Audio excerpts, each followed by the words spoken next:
एक बार फिर से आपका स्वागत है धीरज कंप्यूटर क्लासेस में। हम लोग सीख रहे हैं programming in C plus plus और यह हम लोगों की 5th लेक्चर है। लास्ट क्लास में हमने डिस्कस किया था write a program to accept two number and swap it.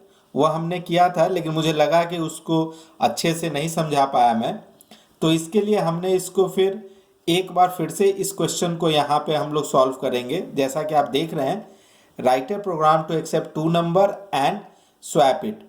Same coding लिखी है जो मैंने लास्ट क्लास में आपको समझाया था। दो हेडर फाइल हमने लिया है, iostream.h और conio.h, और यह क्यों लेते हैं यह सब हमने डिस्कस कर रखा है। दो वेरिएबल हमने लिया है, a b, और एक टेम्पररी वेरिएबल लिया है। सपोज करो कि हमने सीन ए बी में a की वैल्यू हमने 10 ले ली और b की वैल्यू हमने 20 ले ली। क्वेश्चन यही है कि a की वैल्यू चली जाए b में और b की वैल्यू चली जाए a में। अब आप देखो नीचे के कोडिंग में हमने लिखा है टेम्प इक्वल टू a, यानी a की वैल्यू को हमने टेम्प में डाल दिया, यानी टेम्प में चला गया 10।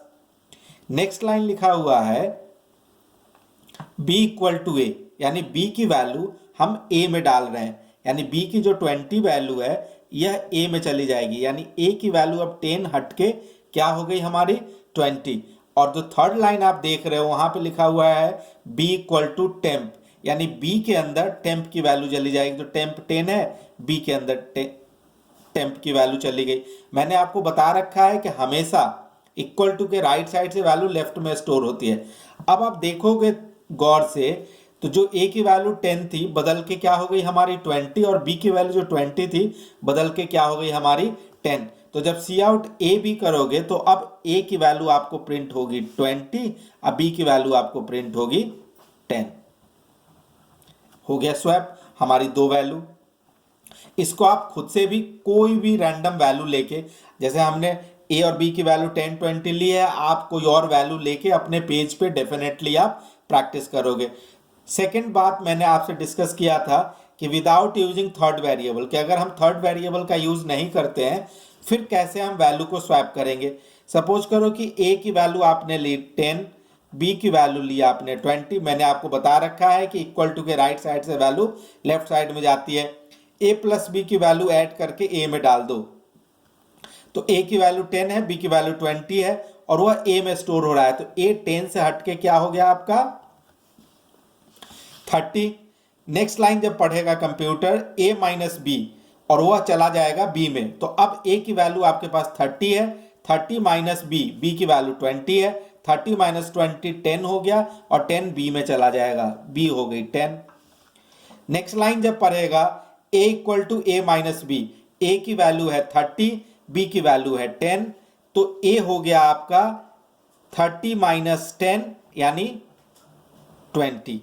अब जब ए बी प्रिंट होगा तो देखो आप यहाँ ए की वैल्यू क्या हो चुकी है यहाँ पे 20, अब बी की वैल्यू है 10, यानी जो वैल्यू हमारी ए की 10 थी अब 20 हो गई और जो वैल्यू बी की 20 थी वो हमारी 10 हो गई। इसकी भी प्रैक्टिस आप बहुत अच्छे से अपने रजिस्टर पे करोगे।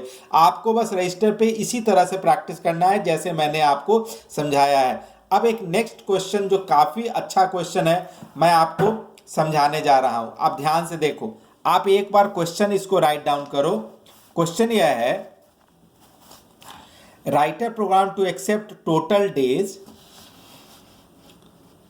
यह है क्वेश्चन आपका।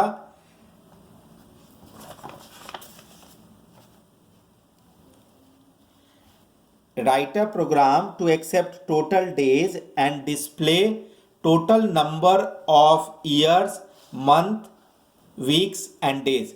मतलब यह कि अगर आपने सपोज करो 500 लिया आपने, तो 500 डेज में कितने साल होंगे, बाकी जो दिन बचे उसमें कितने महीने होंगे, उसके बाद जितने दिन बचे उसमें कितने वीक्स होंगे, और फिर बाकी क्या हमारा डे बच रहा है। यह काफी अच्छा क्वेश्चन है, इस पे फोकस करो। सपोज करो कि हमने अगर 500 दिन लिए तो 500 दिन में कितने साल होंगे, एक साल होगा 365 डेज, बाकी बचा हमारे पास 135 दिन यानी 135 डेज। इसमें कितने महीने होंगे, अगर 30 के महीना का एक एवरेज लेते हैं 4 महीने होंगे। फिर बचे हमारे पास 15 दिन, 15 दिन में 2 वीक और 1 दिन निकलेगा। तो यूजर जो भी वैल्यू डाले कंप्यूटर उस हिसाब से कैलकुलेट करके उसकी वैल्यू दे दे। यह प्रोग्राम करना है कि आपको टोटल डेज एक्सेप्ट करना है और उसके हिसाब से आपको यह बताना है कि उन टोटल डेज में कितने साल हुए, बाकी जो दिन बचे उसमें कितना महीना हुआ, उसके बाद जो दिन बचे उसमें कितने वीक हुए। तो आप देखो ध्यान से, सेम हेडर फाइल्स आपको इसमें भी लेना है, इंक्लूड iostream.h और इंक्लूड conio.h। कोई एक्स्ट्रा हेडर फाइल नहीं लेना है। वॉइड मेन लिया, स्क्रीन को क्लियर किया और हमने यहाँ पे वेरिएबल लिया टोटल डेज, जो हम यूजर से एक्सेप्ट करेंगे उसके लिए डेज ले लिया, कितने ईयर निकलेंगे उसके लिए हमने ईयर ले लिया, वीक ले लिया, मंथ ले लिया। और इन सब वेरिएबल का यूज होगा जो आगे आप देखोगे। सबसे पहले स्क्रीन पे हमने मांगा उनसे एंटर टोटल डेज। यूजर यहाँ पे टोटल डेज डाल देगा। सपोज करो कि यूजर ने हमारा डाल दिया 500, यानी डेज की वैल्यू हो गई हमारी 500। आपने डे डाल दिया कितना, 500। अब यहां पे डिवाइड का साइन है कि डे को आप 365 से डिवाइड करो, यानी 500 को आप किससे डिवाइड करो, 365 से। चूंकि यह इंटीजर में है तो फ्रैक्शन में नहीं होगा कैलकुलेशन, तो यहां हो गया 365। कंप्यूटर क्या करेगा, डेज डिवाइडेड बाई 365, तो यह कोसेंट आपको यानी ईयर के अंदर क्या स्टोर हो जाएगा, 1। ईयर के अंदर क्या स्टोर हो जाएगा, 1।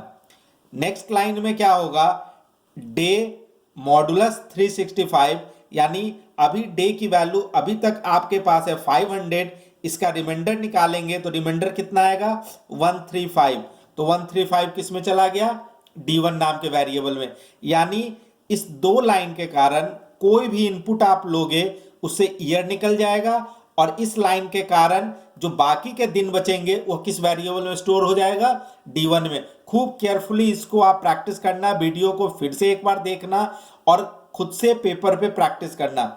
यानी अगर 500 हमने लिया है तो इससे ईयर निकल गया और बाकी के 135 डेज किस वेरिएबल में स्टोर हो गए, D1 में। कैसे स्टोर हुआ आपने समझ लिया।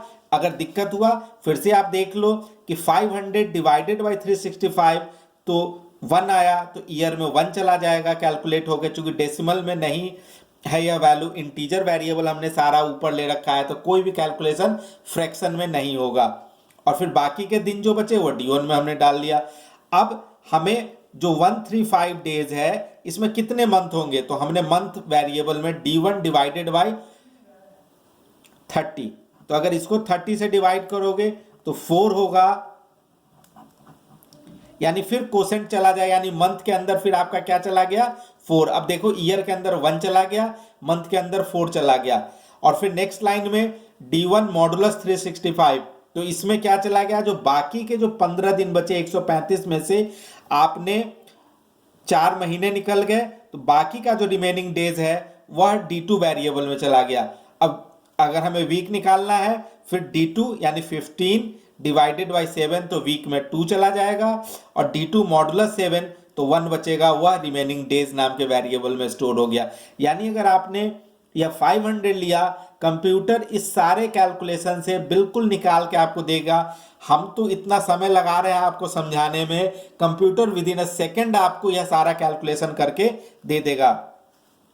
अब आप देखिए, जैसे ही आप यहाँ प्रिंट करोगे /n यानी न्यू लाइन के लिए ईयर इक्वल टू ईयर की वैल्यू, तो अगर आपने 500 यहाँ पे इनपुट लिया है तो ईयर अपने आप क्या डिस्प्ले हो जाएगा, 1, यानी ईयर इक्वल टू 1 आ जाएगा। मंथ इक्वल टू मंथ की वैल्यू आ जाएगी 4, वीक की वैल्यू आ जाएगी 2 और रिमेनिंग डे की वैल्यू आ जाएगी 1। इसको आप घर पे खुद से अच्छे से प्रैक्टिस करना, आप एक बार कैलकुलेशन भी करना। आप यहाँ पे कोई वैल्यू जो टोटल डेज है वह 1000 ले लो, 1500 ले लो, फिर उससे कैलकुलेट करो कि क्या कंप्यूटर सही से कैलकुलेट कर रहा है कि नहीं। इस चीज को जो मैं यहाँ पे कैलकुलेट कर रहा हूं इसको बोलते हैं ड्राई रन, यानी बिना कंप्यूटर पे प्रोग्राम को एग्जीक्यूट किए आप कोडिंग को चेक कर रहे हो कि हमारा प्रोग्राम कंप्यूटर पे सही से एग्जीक्यूट होगा कि नहीं होगा। नेक्स्ट क्लास से हम लोग इफ के बारे में पढ़ेंगे, यानी अभी तक केवल हमने ऑपरेटर बेस्ड क्वेश्चन किए थे। नेक्स्ट क्लास में हम आपको कंडीशन बेस्ड क्वेश्चन